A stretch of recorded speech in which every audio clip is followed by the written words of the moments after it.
Ladies and gentlemen, thank you so much for joining us today for this press conference and the launch of the Utah Leads Together Plan version 2.0. I want to begin by just thanking everyone who has participated to get us to this point. Utah is fortunate to have some of the best minds in the world working on our response to COVID-19. The evidence of this, and because of the swift and decisive actions by Governor Herbert and others early on, we are faring far better than we had hoped. But we know that there are many that are struggling with their health, with their social and emotional aspects of this response, and especially with the economic price that is being paid by Utahns. Today, we come together with the legislature and others to provide Utah with an update on this critical piece of our holistic effort to move closer to our new normal. We recognize that many have worked around the clock in preparing this document, preparing our response as we move in and begin to open the economy. This is good news for Utahns everywhere, and we will now hear from Governor Gary Herbert. Following the governor, we will, Speaker Brad Wilson will speak to us, followed by Brandy Grace with the Utah Association of Counties. Following Brandy, President Stuart Adams, the President of the Senate, will speak. Then Sister Jean B. Bingham from the Church of Jesus Christ of Latter-day Saints. And following Sister Bingham, Derek Miller, who has chaired the Economic Task Force in preparing this document, will join us. Governor Herbert.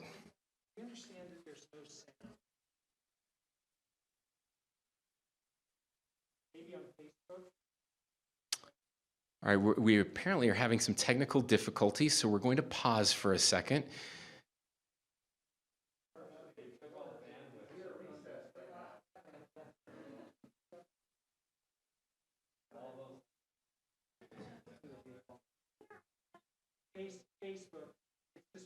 It sounds like those on Facebook are not hearing us on the Facebook live feed.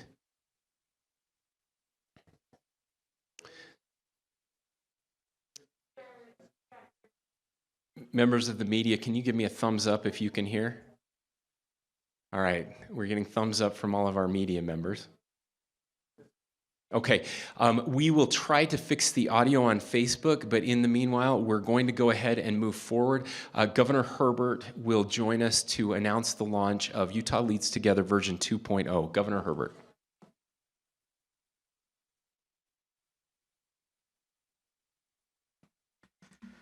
Well, thank you, Lieutenant Governor. Sounds like maybe we have a little virus in our technology here today. Let me thank Spencer for his good work and those on the task force, again, for not only was it quick action, you know, we first met about this issue on March 2nd, and we had the task force organized right after that, and then had a plan in place by March 24th. So we were up very quickly, made some decisive decisions with the help of many people, the legislature, community leaders, business leaders, and put a foundation in place that's really led to the good news that we're going to share with you today. So I thank all those who've worked very hard. We know this is a challenging time in so many different areas and levels of our economy, our disruption of our families, our social lives. We know it's been a challenging time. And first and foremost, we want to thank all those of Utah who helped us get through this to this point. We've still got a ways to go, but we're much further ahead, as you heard the Lieutenant Governor say, than we thought we would be at this time.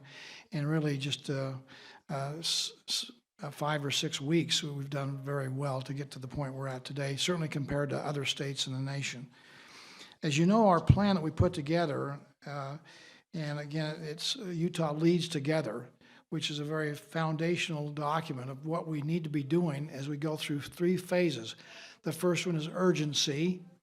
The next one is stabilization, which we're going to be moving into quickly here now, good news. And then last is recovery. And we're going to talk about, this is a dynamic program, which we are, in fact, improving. So today we're actually talking about Utah Leads Together 2.0. as we move forward. So again, this has been the work of many people, and we thank them all, and we certainly thank the people of Utah for implementing and following the directions that we've given to them as we've gone through this difficult time. Um, I certainly want to thank those of who have practiced good social distancing, which has been a new term in our nomenclature here. As we continue to adhere to those directions, we're going to be able to slow down the spread and phase out the spread of this coronavirus and help us to get to where we want to get to, and that is the phased-in recovery and reactivation of our economy. We have a lot of good news here, I think, to share with you today. By the way, I was on a conference call with the president yesterday prior to his public announcement of his own plan of how we're going to have economic recovery here in the country. And he recognized the uniqueness of the states, which I appreciated the fact we're not all the same. Again, let me just reiterate that good things are happening. We've done very well. It's not time to spike the football. We have a plan in place. It's a pathway forward which we are following, which has given us good results. The fact we've implemented judiciously has got us to a good place. As I was mentioning, we had an opportunity to talk to the president yesterday before he did his press conference, and he unveiled his plan for America to come back to work. And I was very pleased to see that his plan really does very much mirror the plan we already have in place. It's very complementary and certainly compatible with what we're doing. And so I feel very good about what he said and what we are already doing and are going to do in conjunction with the rest of the country today. He did mention a couple of things I think are important to mention. The cornerstone of the effort is for the states themselves to have clear and plans and data-driven metrics. That's really been the focus that we've had here in our own state. Make sure our solutions to the problem are data-driven, not by fear, not by politics, but by good information so we can develop good policy. The president suggested in his talk with us yesterday that, and part of his plan is that we need to make sure that the curve of infection is declining, which it is here in the state of Utah now, that outbreaks of the disease can be detected, and we certainly are doing better with testing. We still have a ways to go, in my view, to get to where we need to be doing with testing. That vulnerable populations are protected. Again, we've talked about that. Those people are 60 years of age and over. Those who have underlying health problems need to be extra cautious as we move forward. Even though we may loosen up regulations for others, for them, they need to be very careful about their own vulnerability. And last but not least, he talked about hospital capacity, including our intensive care units. We've worked very closely with our hospital associations and those involved in health care, small and large, to make sure that we have hospital beds available. We'd have a number of beds that are available. We have more, I think, than we need. But we also need to make sure that we have personal protective equipment and serums and medicines to make sure that those rooms can handle the needs of COVID-19 patients as well as others if we expand into having more elective surgery, for example, to expand in that area.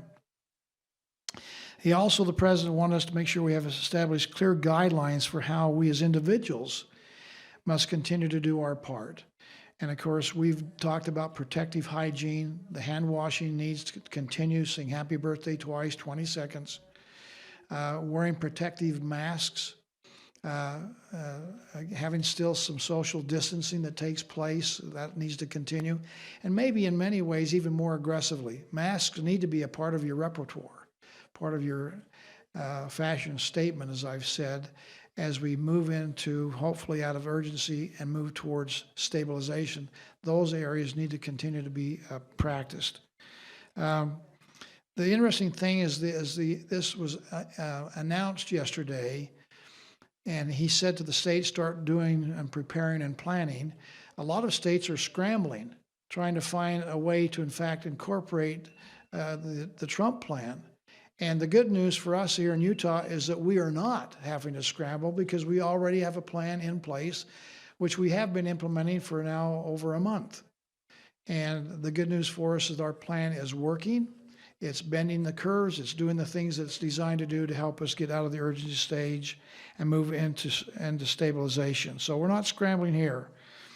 I feel very good about where we're at. I feel good that we're in harmony with what the White House is doing. We've been a leader. I can tell you that the plans we have is in fact, the most comprehensive plan for reactivation, slowing the spread of the coronavirus, but the reactivation of the economy of any state in America today. We have the most comprehensive plan to do that of any state in America, and we're underway to do that. By the way, as we move to this next stage, we should probably emphasize this is not like a light switch that it's off and now we switch it and it's on. This is more like a dial where we're going to be dialing this and have incremental steps that we'll take as we open up opportunity for the economy to go back and function as it has in the past. This program we have in place with, again, Utah Leads Together 2.0 is designed to continue to help protect the health of the people of Utah and relying on real-time data, and it's the transmission results are going to, and detection and hospital capacity, all is going to continue to be a part of our efforts going forward, and again with special attention to the vulnerable populations. So to that end, let me just mention, the Lieutenant Governor's already mentioned this, but I've asked House Speaker Brad Wilson to explain how the plan's color-coded health guidelines will be used to implement the plan. And this pathway forward, he's going to explain that aspect of this new updated version of Utah Leads Together 2.0. I've also asked, because our plan really respects the regions. We reject the one-size-fits-all mentality that often permeates government. We have a large state with regional differences. And so to speak to that issue, we've invited Brandy Grace, who's the Chief Operating Officer of the Utah Association of Counties. Counties certainly are representative of regions throughout the state of Utah, and she can speak to that aspect of the plan.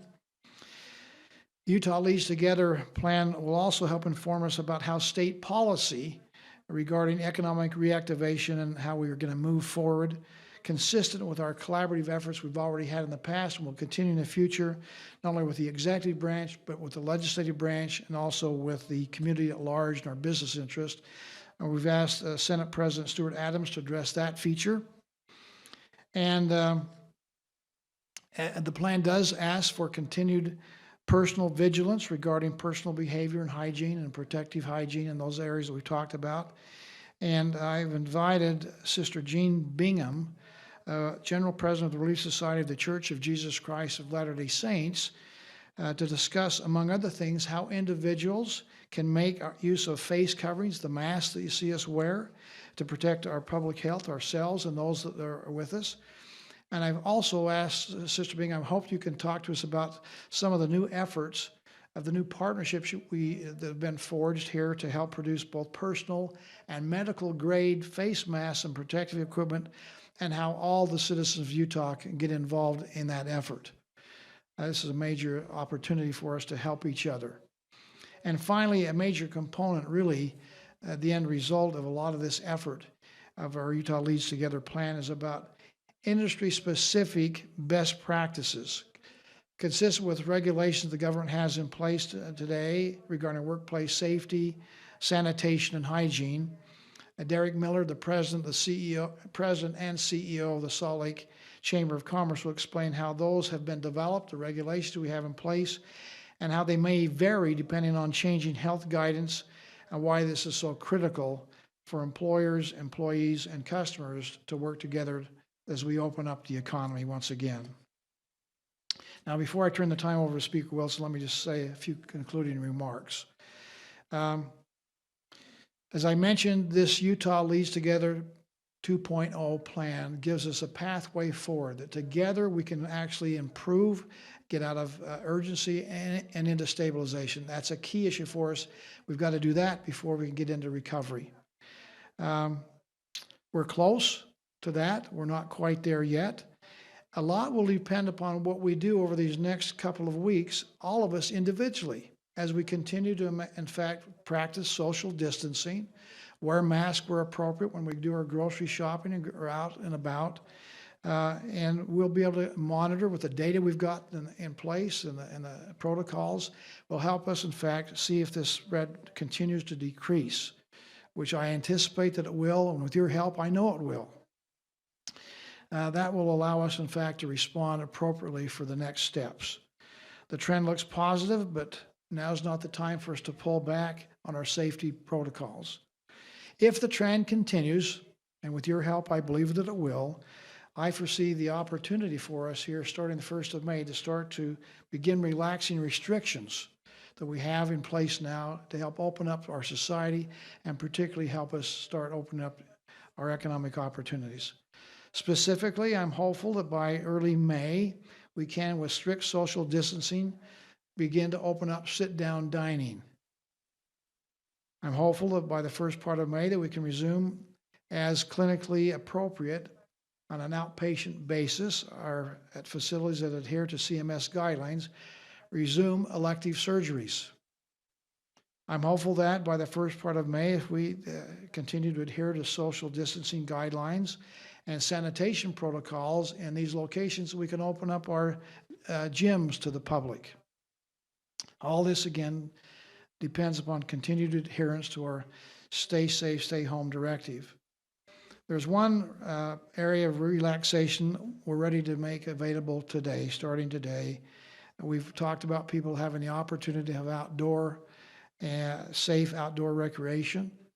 Allows us to travel to some of our state parks. We've limited that recently to just those who live in the county where the park is placed. We're going to lift those restrictions today and allow people to go to any of our 43 state parks as their leisure, as their desire. Now, with one or two caveats, some of our state parks are under local health department orders of closure. We're going to work with the local health departments to see if we cannot lift those restrictions so that all the state parks will be open, but they are not right now, although that's what we desire them to be. Again, we'll be working with our national state parks to see if we can open up the national parks too, at least to the people of Utah. It may be difficult to have others come from other places, particularly international travelers, but there may be an opportunity for us to open up our national parks too so we can have and enjoy that opportunity this summer. So thanks to everybody for what you do. This is a collaborative effort. When we talk about Utah Leads Together, we mean together.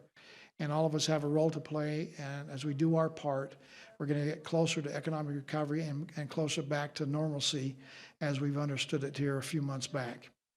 So with that, let's ask the speaker if you'll come in and give you an opportunity to speak, Mr. Speaker. So.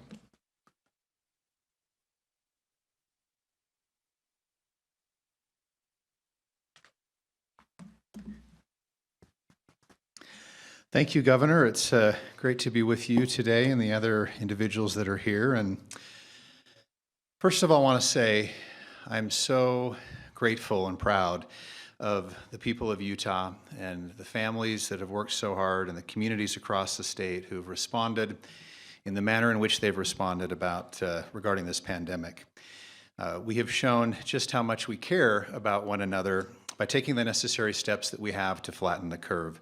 That response has limited the spread of this difficult virus and really relieved our healthcare workers and facilities from the horrible situations that other places around the country have experienced. That said, on behalf of the whole House of Representatives, I want to wish and extend our condolences for those that have lost loved ones here in the state of Utah.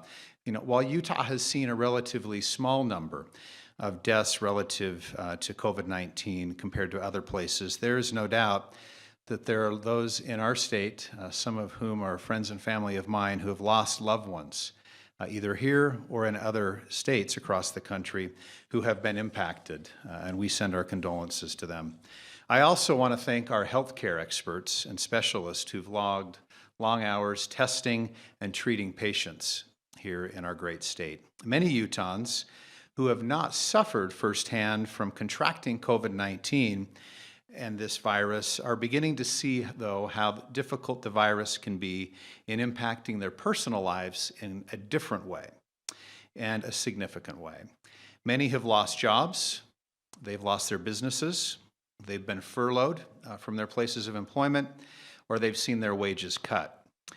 We have to do more to help these victims of the virus and restart the economic engine of our state. As outlined in this plan that the governor is unveiling today, Utah Leads Together 2.0, we're now in a position to begin that process. This is not going to be like flipping a switch. It's going to be more like turning that dimmer on that the governor has talked about in the past. We will be cautious as a state, and we will make adjustments to this plan as we move forward, but we feel that we are ready to start these important steps. Our color-coded health guidance system that you'll see in this plan outlines the progress that we can take from the red or high risk level that we're at today to the next step, which would be the orange or moderate risk level, then to yellow, low risk, and finally to green, the new normal that we will be in. We are still, as I said, in the red or the high risk phase today. But current projections show, as the governor just described, that if we continue to do the good work we have been, we can plan to be in the orange or the moderate risk phase as we move from April into May.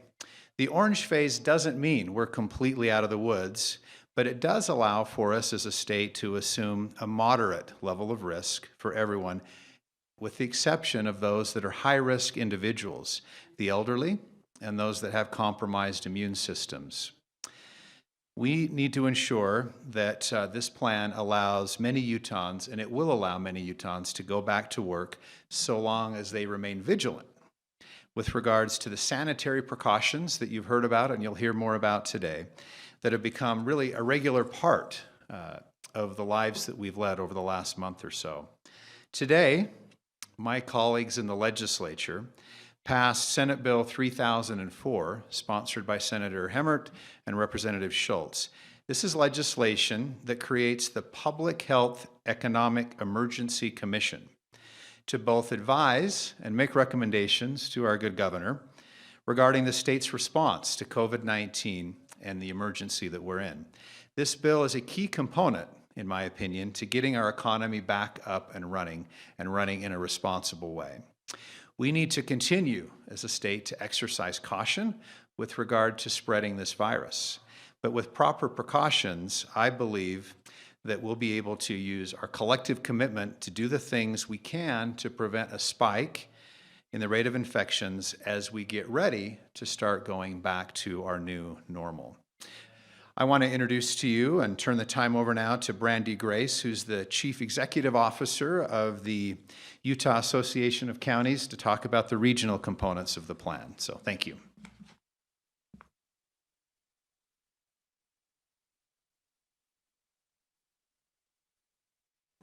Thank you, Speaker Wilson, and thank you, Governor Herbert, for allowing me the opportunity to be here today to represent Utah counties. The Utah Leads Together plan is the product of a collaborative effort with input from many individuals representing various organizations. We at the Utah Association of Counties appreciate the opportunity that we've had to participate in that effort and look forward to that continued involvement. Local governments provide critical services to Utahns. Over the past month, we have seen our local leaders demonstrate their commitment to their communities with their innovative spirits.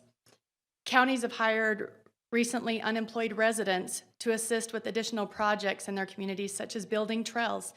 They have provided personal guidance to support businesses who are struggling and develop drop-off locations for people to donate face masks, and just to name a few. These local leaders, through their work with local businesses, will be a catalyst for Utah's economic reactivation. The Utah Leads Together plan includes 3 economic phases, which are statewide, include an anticipated timeline, and convey the expected path to full economic reactivation. The public health guidance is regional. It is designated by the governor with input from a statutory board of health and economic experts who have access to a detailed dashboard of monitoring, testing, and hospital utilization data. This information also helps identify areas of concern, such as vulnerable populations, so that additional measures can be taken to protect those individuals. The guidance can be applied anytime and anywhere to address virus flare-ups or hotspots. This versatile system will help Utah manage public health and the economic reactivation. The system is fluid and will work to address local needs. Just as local governments and health departments have worked in coordination with state agencies to slow the spread and to keep Utah healthy, we look forward to the opportunity to work together to reactivate our economies and provide a landscape for businesses to operate safely and for folks to get back to work. I appreciate the dedication to local input that the state has demonstrated. We've certainly appreciated our involvement with the League of Cities and Towns and the local health departments as we've worked through this effort, and we look forward to working together to get Utah back on track. And with that, I will turn the time over to President Stuart Adams of the Utah Senate.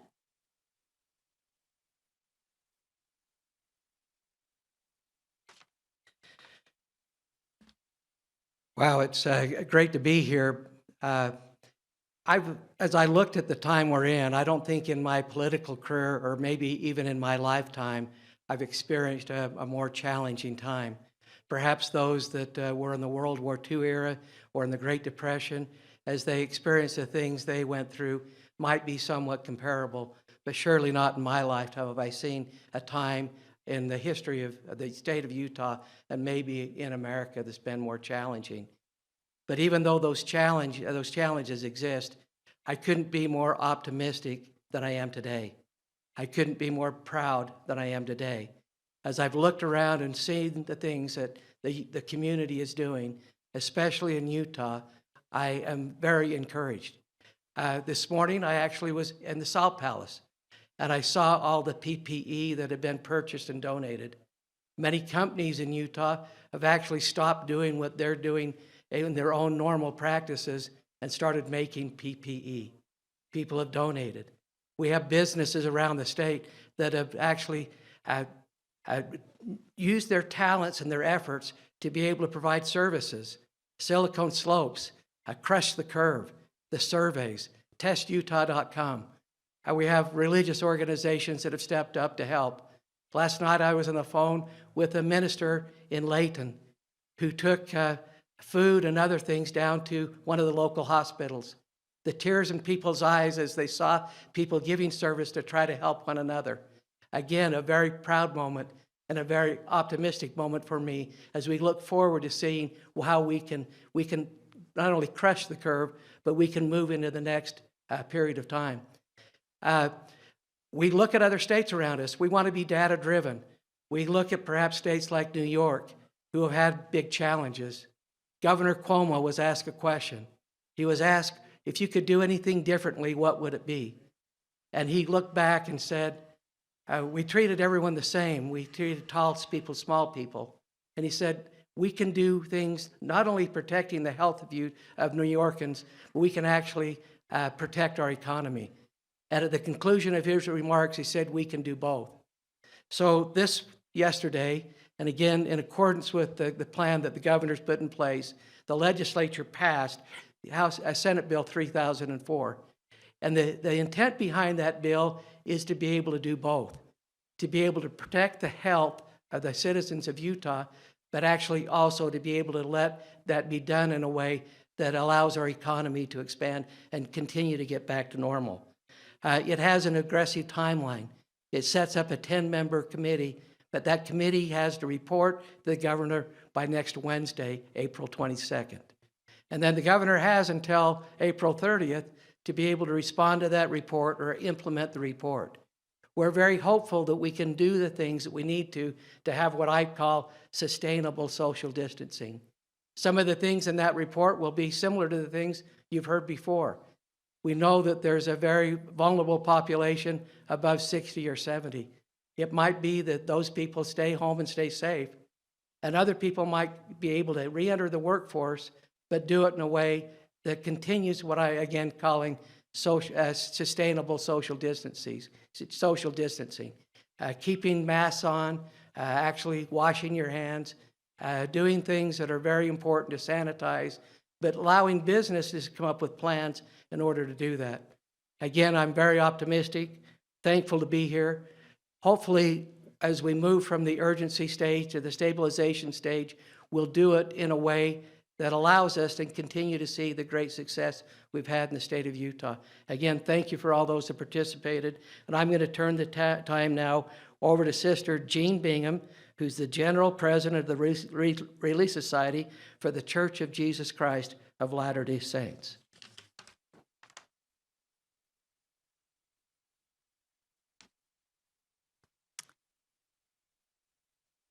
Governor Herbert, thank you for your invitation and for your leadership. Over 100 years ago, Relief Society doctors and midwives helped establish some of the first health institutions in Utah.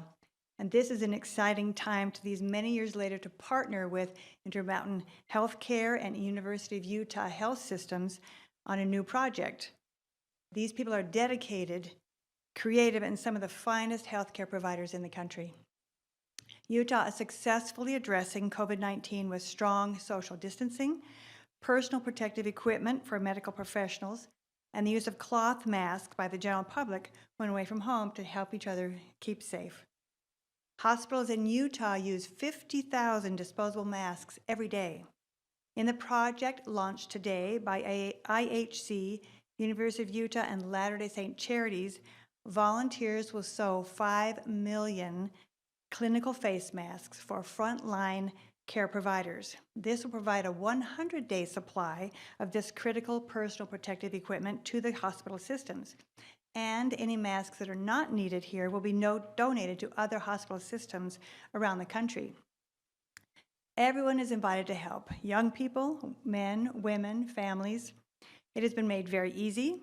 Only straight line sewing is needed. There are printed instructions, a how-to video, and a Facebook support group ready to answer any questions. And by the end of this project, we estimate 50,000 local volunteers will have donated 750,000 hours toward keeping our medical caregivers safe and functioning. Well, registration opened today, and you can go to projectprotect.health to sign up, and I hope you'll join us. And I'll turn the time over to Derek Miller, who is the President and CEO of the Salt Lake Chamber and Downtown Alliance.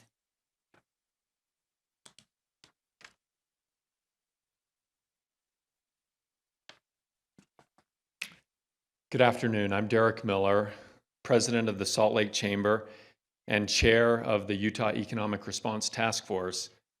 When this task force was created, it was with an eye towards getting us back to work and reactivating our economy. The task force began planning on day one. As the governor said, the next step of reactivating our economy is outlined in version 2.0 of the Utah Leads Together plan. The Utah Economic Task Force assembled subject matter experts into working groups from nearly 80 industry associations, as well as local chambers of commerce, the healthcare community, education community, and businesses of varied sizes from across the state. These are some of the most capable people I've been honored to serve with, and I want to thank them publicly for working around the clock to fight against this pandemic. Contained in the plan is a high-level summary of business guidelines and best practices for operations according to the specific risk levels that Speaker Brad Wilson outlined. It's important to note that this has been a grassroots effort with real-world guidance from industry across the state. An addendum to the plan with even more details on business operations will be published alongside the plan at coronavirus.utah.gov. I encourage all businesses to access the plan starting today and to access that addendum so every business in the state of Utah can start to create its own plan for reactivation. The public and private sectors working together on this plan is an example of the Utah way that benefits the entire state and its people. Speaking of the private sector, I have witnessed firsthand the innovation and dedication of employers and employees during this very challenging time. What I have seen reinforces my belief that they will be diligent in staying safe and protecting their customers while remaining open for business. For example, we must all continue our enhanced hygiene and social distancing. Businesses must be vigilant in keeping workspaces clean. Companies should be sensitive to their high-risk employees and continue to encourage remote working whenever possible. Most importantly, common sense and good judgment must reign supreme as we adapt to ongoing public health guidance, just as the plan stipulates. Lastly, it is one thing for businesses to be open, and it is something else for a customer to feel comfortable enough to walk through that door. The measured approach that is contemplated in this plan is not just about how a business can begin to turn the dial and reactivate the economy. It is also about building consumer confidence and encouraging Utahns to stay engaged in the economy. I believe that the release of Utah Leads Together 2.0 provides a roadmap for Utahns to see the light at the end of the tunnel, to inspire hope, and to demonstrate a vision for the public safety and economic renewal we all seek. We are, in a very literal sense, all in this together. Thank you.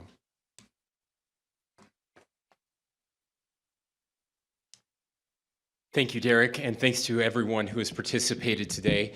Just to summarize, what we have done here in the state of Utah has worked and continues to work, and we must keep it working. This is so critical to everyone, an important piece of the message. 2, we have a plan, as the governor mentioned. This plan is, we've had governors from other states calling to learn more about what the state of Utah is doing. This is a comprehensive plan. Businesses and individuals need to look at this plan, understand what it means as we move into the next phase. 3, we must, as we move in and start to open things back up, we must follow the guidelines that are included in this plan so that we don't have another spike, so that we don't revert back. It doesn't work if we forget everything we've learned during this time and we spread this virus around more. We'll end up backtracking. That's what we don't want to happen. So just as Utahns, as one of only 8 states without a statewide directive, came together to follow the governor's guidelines, this is critical that we follow the guidelines in the plan moving forward so that we don't backslide. Now we're going to take some questions. You can ask questions for anybody that has come up. We'll bring them up to answer those questions. Although I do need to make our media members aware that Speaker Wilson has had to go to attend to other business, so he will not be here to answer questions. With that, questions you have, and we'll bring in the right people to answer.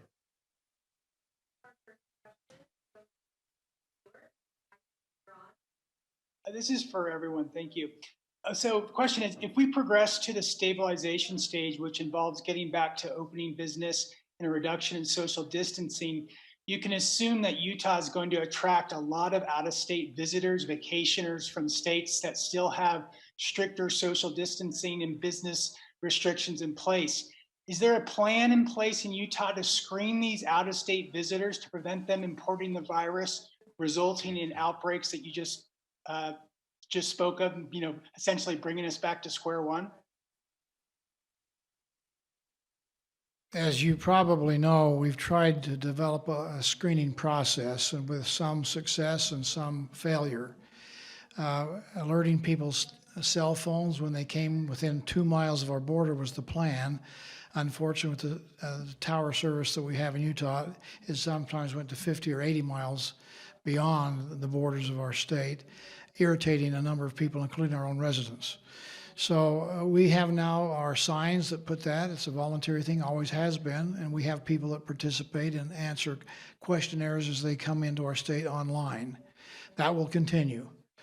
We have the ability and are doing so at the Salt Lake International Airport to screen visitors that have Utah as their last destination. Again, that screening process will continue there, and we are having good success, virtually a very high percentage of volunteer participation. I would hope that as we open up Utah, other states will see opportunities to open up too as they control the spread of the virus. Our task force, our economic recovery task force, along with what's being done with the legislature, will help guide us and to inform us as far as what we can do or should do in order to make sure as we open up economic opportunity that we still continue to protect the people's health and welfare. And they are not mutually exclusive. In fact, they're joined at the hip. We've said that from the very beginning. President, would you like to address that issue too? Thank you, Governor. I actually see it that we aren't going to relax social distancing, but we're just going to make it sustainable. You might go out to eat, but you'll keep maybe a 6-foot distance at the table you're at, or you may dine outside. Or as you go to work, you may wear a mask, and again, try to use the separations that we've always taught and we talked about.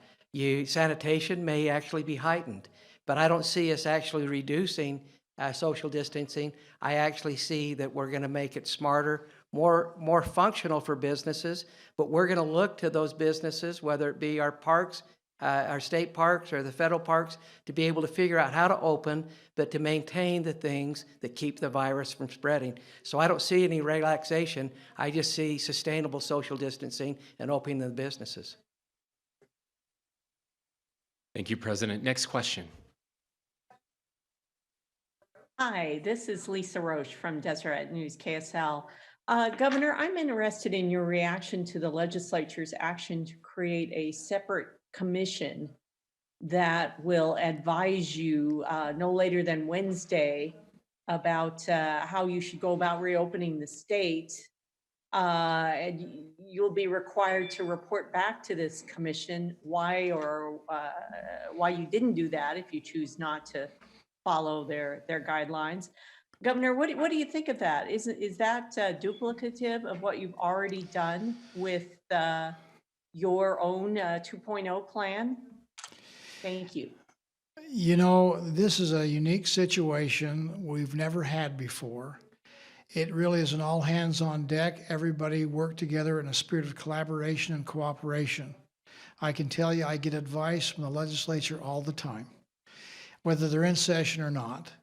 We have a good working relationship and a united front. We're here today to talk about the opening up of Utah Together Plan 2.0.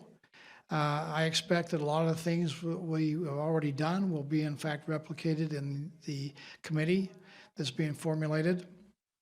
I have no problem with, in fact, listening to the recommendations that they've got.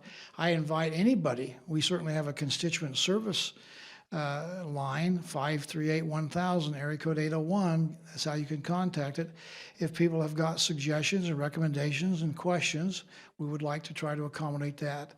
Clearly, the success we're having is all of us working together, having good communication, better understanding, and then take the information we have and apply it to our daily lives. And I like what the President said earlier, as we open things up, some things are going to become even more acute, more need to wear our masks, more, in fact, enforcement of social distancing if we open up in-house dining. We've said from the very beginning that what we need to make sure that we do is adapt, innovate, and then overcome. Adapt, innovate, and overcome. The plan is helping us to do that, and the actions of the people of Utah are doing that, and certainly the executive branch and the legislative branch are going to make sure that that continues from a policy standpoint. Lisa, I would just add, and the governor had asked me to work with the legislature on this bill. We've had wonderful discussions, and I think what you'll see is that the legislation actually incorporates this plan into what they're doing, and the role of this commission will make recommendations on moving from the red into the orange, and so getting that feedback is actually going to be very helpful, and it's a very collaborative process. This is, as much as it's fun to have the executive branch and the legislature pitted against one another, and certainly there are some of those, this is not one of those.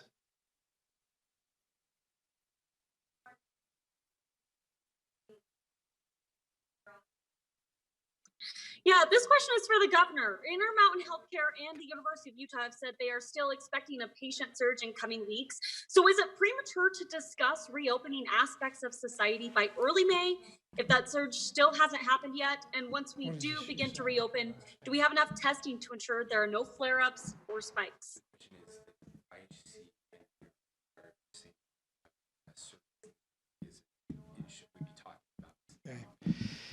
Clearly, as we open up opportunities for the economy, including, as we've talked about, elective surgery, this is not, as I mentioned, an on-off switch. Now we don't do it, and now we do. It's going to be more incremental. We need to make sure that we have bed space, and if we can start doing elective surgery, we have reserve bed space, ICU bed space, if we have a surge of COVID-19 patients. That, in fact, is true.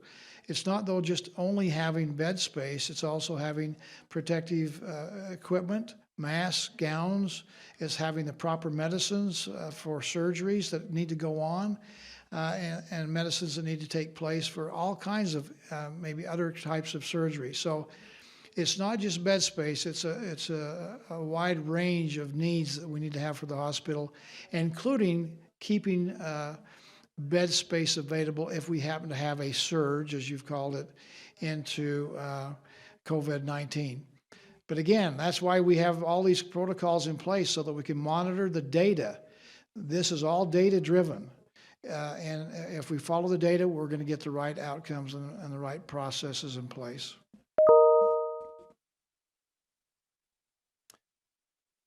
I would just add briefly to that we have had conversations with those entities, and they are monitoring those resources. Again, remember the point of everything we've been doing is to not overwhelm the healthcare system, and as long as that is not happening, we do need to move into some of these economic pieces. We had a good conversation with the president of the healthcare system at the University of Utah just yesterday, who they are suggesting that we are able to move in because we do have so much capacity. Next question.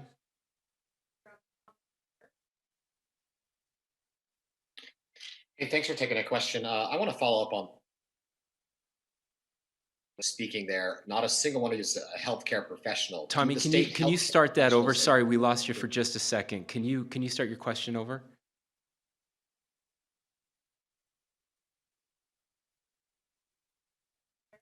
From the state office agree? And secondly, are you worried you're going too fast? Tommy, can you repeat the question? Sorry, you cut out a couple times. I can type it as well. The question is, do the state healthcare officials agree? Okay, Governor. Do you worry you're going too fast? I think the whole attempt here with what we have in place with our task force, with the economic response team, with the legislature, is to build consensus. We don't want to go too fast, but we also don't want to go too slow either. And as I've said in the very first press conference we had, this is about finding the appropriate balance. It's not just only about health care, it's also concerned about the livelihood of those that we represent too. And it's not one versus the other. They are, in fact, combined together. So we've let this be data-driven.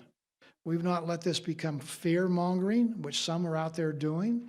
This is also not about politics, which some are out there utilizing this as a political tool. This is about data, good science, good medicine, and the advice we're getting from our medical advisors is helping us, in fact, inform us to what we can do and when we can do it. Let me ask the president to come in here and add to that.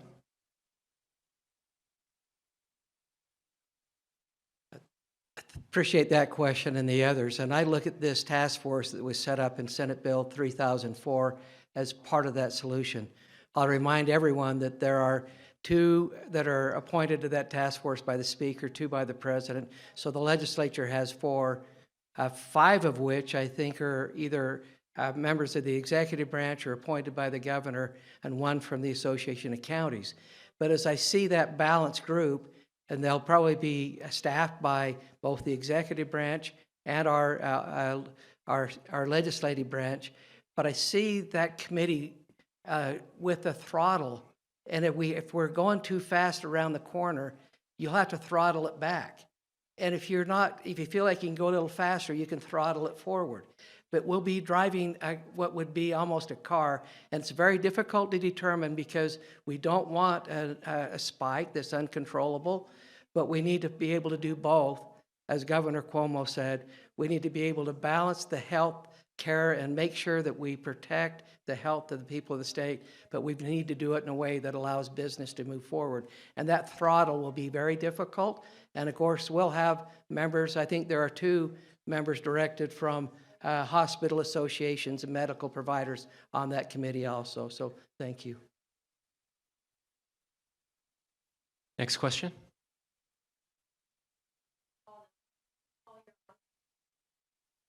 There are 2 parts to this question. One, I know that Erin Mendenhall, the mayor of Salt Lake City, she was essentially waiting for devices that she could put in the airport that would read the temperatures of the people at the airport.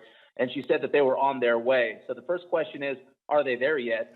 And I know that, you guys are hoping for the gyms to reopen and in-seat dining to reopen by May 1st. But if local health departments feel that it's too soon, do they have the authority to kind of put the kibosh on that and say, no, we have to wait before we can reopen it the way that the state is hoping?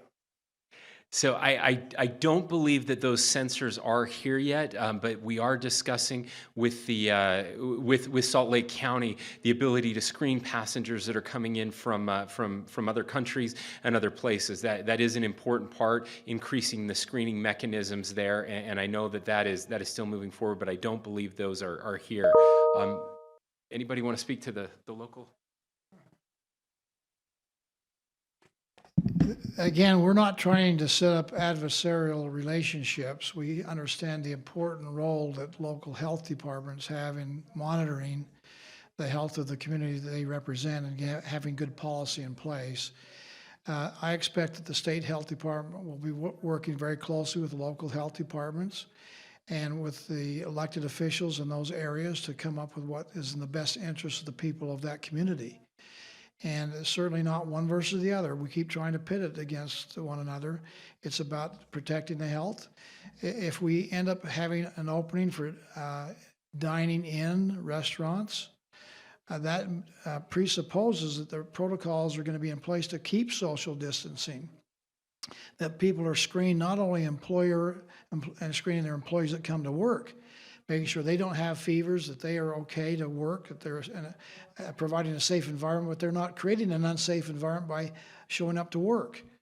And likewise, even screening of customers that would come into their establishment with appropriate social distancing and maybe limiting access as far as the numbers you can have inside. Those are things that we'll be working on and as we transition from urgency into, in fact, stabilization and open up these opportunities. But it's going to be very much a collaborative effort. I don't expect that we're going to really have much disagreement at all. I wouldn't expect that. President, would you like to add to that a bit? Again, this is one of the issues that Senate Bill 3004 dealt with. We actually, again, put somebody on from the counties to be able to do exactly what the governor said, is to have collaboration. We do that very, very well in Utah. But we also gave the governor powers he may or may not want. But we gave him the ability to set those policies on a statewide basis, but to allow, if he chooses, the local entities to vary from the statewide policies. So as we look at the state, we expect there to be maybe hot spots. The governor may allow for different regulations, and probably will be different regulations in different areas of the state. But we've given the governor kind of the throttle on that to be able to control and look to see and use the best data to make good decisions in collaboration with all those local entities. Let me just add to that too. Thank you, President.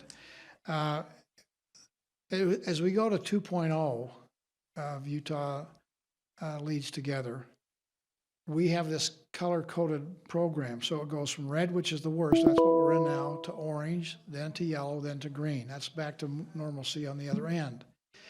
But as the president has so appropriately said, that does not mean that all the state is going to be green. It may be that some of the state, or maybe the most of it we'd hope is green, but there might be a couple of hot spots that maybe are yellow or orange. We need to have the ability to have flexibility on those regional differences and provide opportunities for maybe some harsher, more strict protocols to take place in those hot spots. And so, again, it's not a one-size-fits-all. I wish that the federal government understood that better. We certainly, the states do, and certainly here in the state of Utah, respect regional differences. Last question.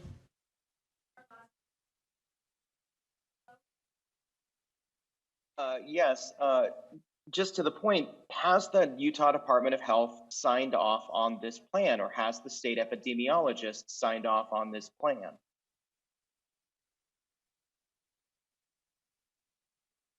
I don't know what signed off means. The legislature creates legislation and policy, and the executive branch executes that as we see the need and the opportunity. Those are very similarly located as far as how we execute policy.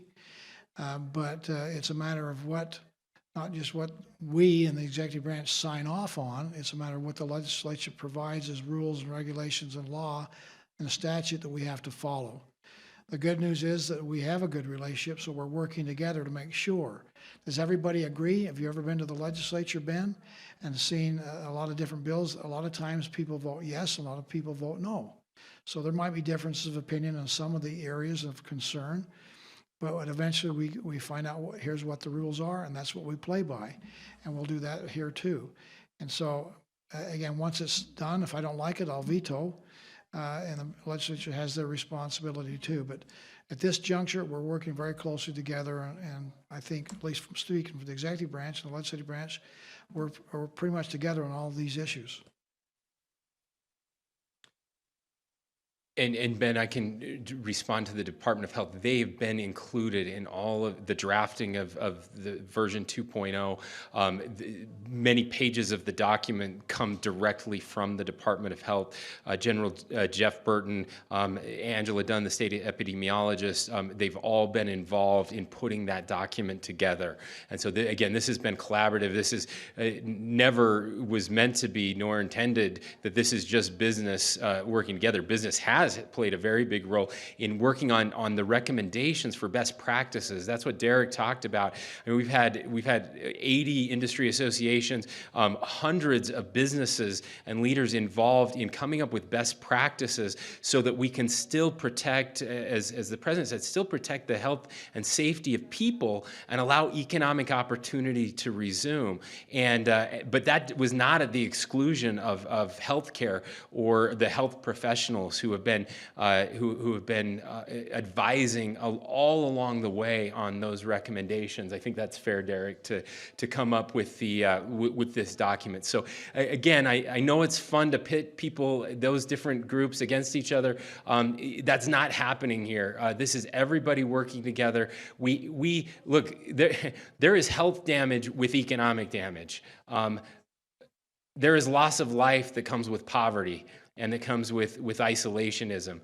There are consequences to our actions. The reason we did this from the very beginning was to buy us time, buy our healthcare workers time, buy us time to get testing ramped up, buy us time to get tracing ramped up, all of those things. And that's what we've been doing in the state better than any other state out there, which means we are prepared to move into this next phase and still protect people, isolate those who test positive. As you'll see in the report, the University of Utah is going to be launching a huge testing and program, a sentinel testing program, using both traditional testing methods and serology testing methods that will help us find thousands and thousands and thousands of tests every week to find out where this disease is. So these are asymptomatic or people that we don't know are infected at all, to figure out how widespread it is. That's a critical piece of all of this, keeping people safe but still allowing people to go back to work.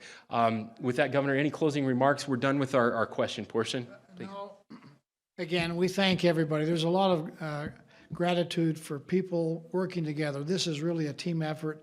We appreciate the work of the legislature, and it's not easy. This is a tough time. We appreciate the work of Lieutenant Governor and the task force initially, which has given us good wind in our sails to get to where we're at here today. And most of all, we thank the people of Utah for following the directive, taking individual responsibility to solutions of this problem. We need to continue to do that, watch our social distancing, our protective hygiene. And if we do that, we're going to see things start to open up in the next 2 or 3 weeks, and that's going to be good for all of us. So thanks to everybody out there. Let's keep it up.